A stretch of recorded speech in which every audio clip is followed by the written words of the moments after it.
سرد ہوا کا ایک جھونکا میرے وجود سے ٹکرایا۔ سطح زمین پر سورج ڈوبنے میں گرچہ ابھی کچھ وقت تھا، مگر 8500 فٹ کی بلندی پر یہ دہکتا ہوا چراغ شام کے ملگجے سایوں سے قبل از وقت ہی شکست کھا چکا تھا۔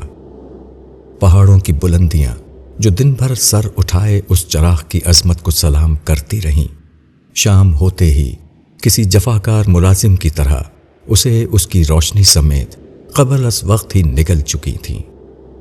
شام کے ان گہرے سایوں نے سردی کے احساس کو اور بڑھا دیا تھا۔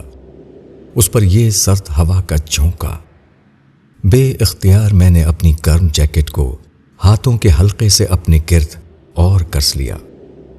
اگلے لمحے مجھے اپنے بیٹے کا خیال آیا، جو گرچہ اپنی بچہ گاڑی پر اچھی طرح ڈھکا ہوا لیٹا تھا، مگر اس جھونکے نے مجھے مجبور کر دیا کہ میں اپنی گرم جیکٹ اتار کر اس کی گاڑی کو پوری طرح ڈھانپ دوں۔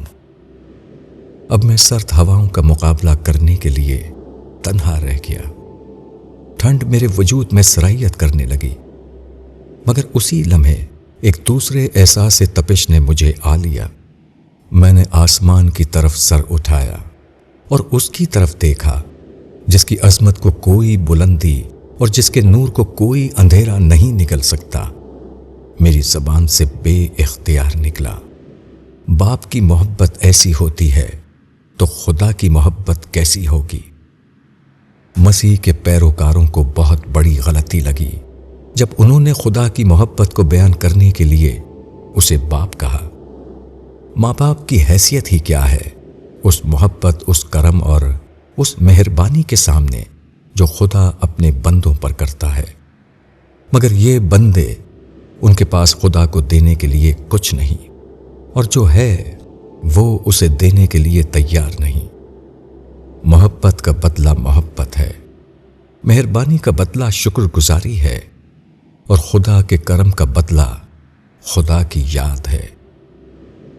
مگر کتنے کم لوگ ہیں جو محبت، شکر اور یاد الہی کی کیفیات میں جیتے ہیں۔